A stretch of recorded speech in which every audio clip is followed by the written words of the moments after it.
My name is Mason Martinez, and this is your February 2024 Vail real estate market update.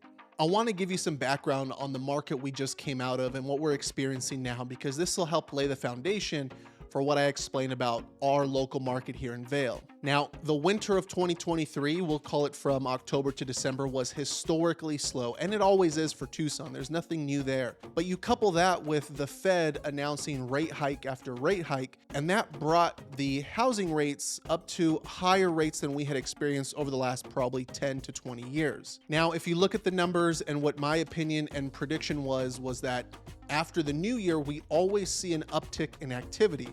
And that's because the money and people's efforts aren't going towards homes during the winter, they're going towards holidays, travel, and family. Well, sure enough, once January 1st hit and the following weeks after that, we indeed saw an uptick in activity.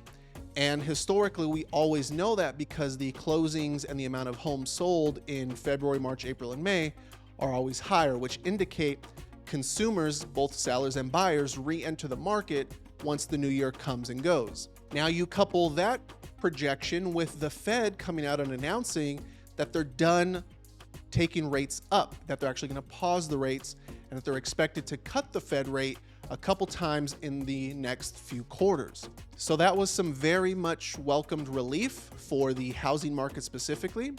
And we saw rates falling. Rates came down at the lowest. The VA home loan rate was at about 5.9%, and conventional and FHA were in the very low 6 range. Now, unfortunately, those days were short-lived because although the Fed decided that they were going to hold rates in their following meetings, they caused some uncertainty by kicking the can down the road and saying, oh, we'll cut rates, but we're actually going to push them further into the calendar year. Now, although we saw the jobs report come back in a better form than we had previously, this caused some uncertainty because now we're seeing rates tick up.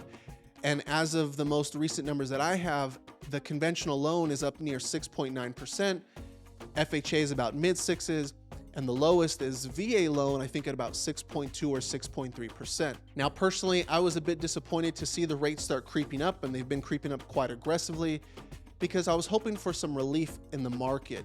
The homes keep going up in price, and that, along with the higher rates, just make things a bit out of reach for first-time home buyers or entry-level buyers. Now, that being the 30,000 view of where we're at, I want to take a look locally at how our market here in Vail is doing. As of January of this year, the average home price in Vail was $467,000. That is up 11.3% from the same time last year. And you can ask anyone, what's a good ROI on an investment or an asset, and anywhere from 10 to 12% is phenomenal. You take that bet 10 out of 10 times. So circling back to what I said earlier, it's great to see, even though rates have been higher and activity has been slower, Vail has actually been very resilient because of the demand our community generates.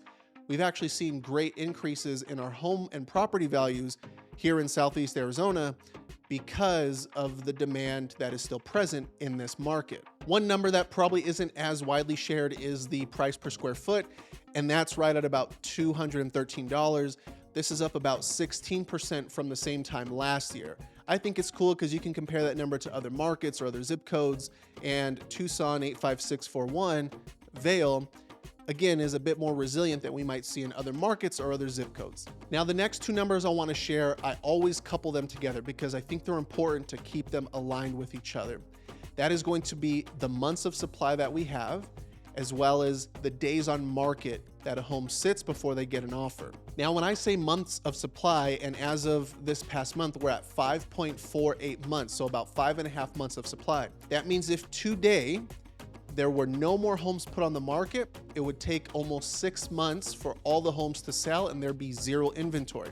So when we hit 6 months, that is known as a balanced market, meaning neither the seller or the buyer have an advantage.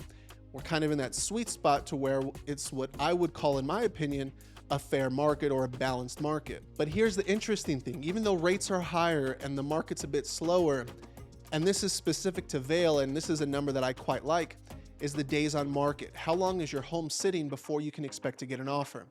And that number is down 21 days from the same time last year, and it is 49 days on market. So last year we were at 70, almost a little over 2 months for you to get an offer on your home. And this year we're down to about a month and a half at 49 days. Now, I checked other zip codes around Tucson, and that can't be said for all the other areas in the other parts of town.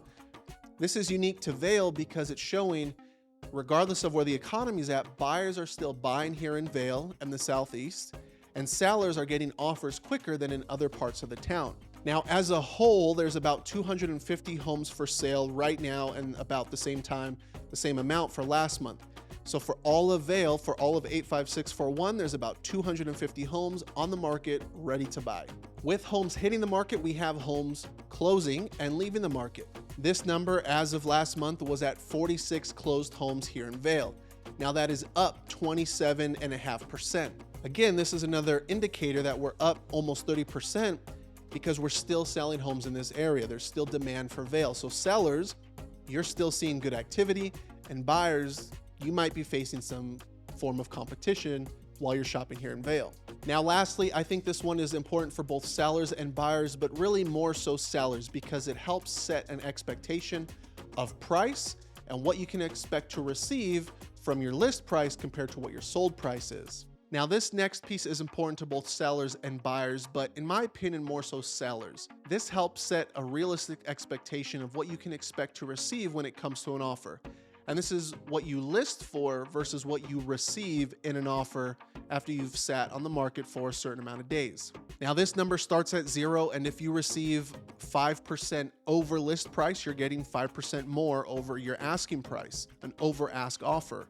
But currently in Vail, it is negative 1.59%. So if your home is listed at $500,000, on average, you can expect to take a loss of about $7,500 from your list price to what your actual final close price is. Now, again, just like other parts of town, we're actually ahead of most other areas and most other zip codes. Whereas Tucson as a whole, sellers are seeing about 1.6, 1.7% under asking. Vail is at about 1.5%. So in the grand scheme of things, it's not a huge loss. Of course, we would all love to get our asking price or much higher than that.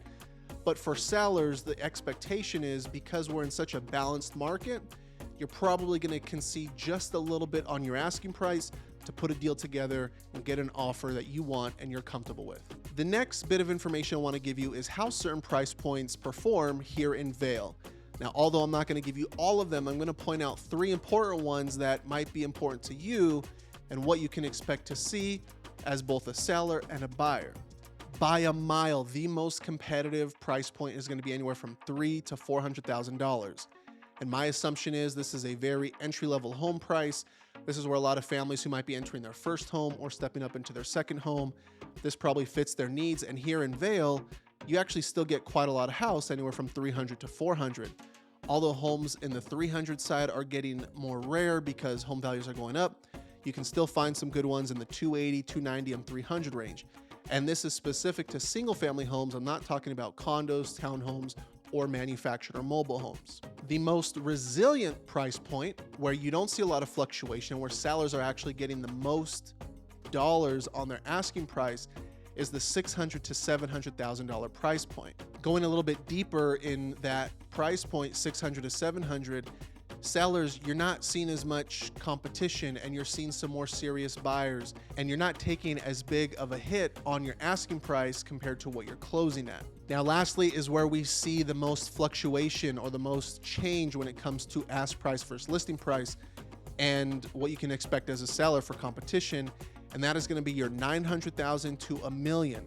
Now, although there were only a few of those homes that sold in the past month, that's where we still saw a lot of change between ask price and list price. So again, the most competitive market is going to be 300 to 400.